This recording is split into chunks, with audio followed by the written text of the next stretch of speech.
sa inyo lahat. Matagal akong hindi nag-vlog day off po ngayon, Monday. Tara, samahan niyo ako magpalit ng gulong. Dun sa papakabit ko. Yung dalawa nasa likod. Hindi ko masya sa likod kasi marami akong gamit sa likod eh. So, samahan niyo ako. Mayroon naman may vlog. Ang lalaki yung gulong ko. Hindi kasi yung dalawa sa likod eh. Kasi mayroon akong gamit dun sa likod kaya pa to. Kaya hindi ko na pumasya doon. Dinlagay ko lang dito. Buti pumasya dito sa loob. 18 inch yan eh. 18 inches ang truck. Pudpud na kasi sa harapan. Pero yung nasa likod doon dalawa, okay pa. Hindi ako maiuwi ko na lang yun para i-reserve ko na lang siguro yung dalawa. Okay, balik ka na mamaya sa shop. Okay guys, hindi ko na ako papagawa ng gulong. Gulong ko tatanggalin, papalit. Ito yung papalit niya. Ang laki good na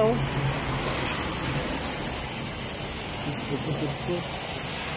Ano yung papalit? Yun ang old one.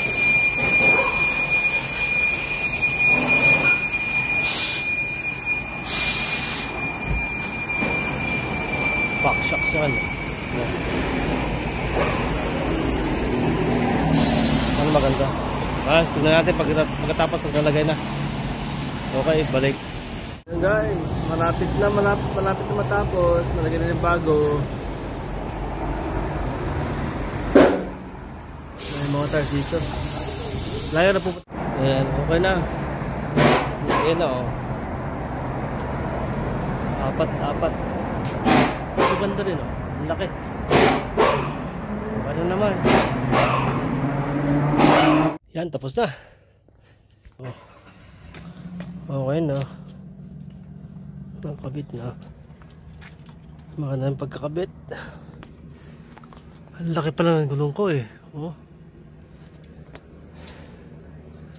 Maganda tignan. Kailangan ko lang linisin, dumi pa. Papakarwas ko na lang, pero ulang bukas eh, hindi papakarwas eh. Ayos.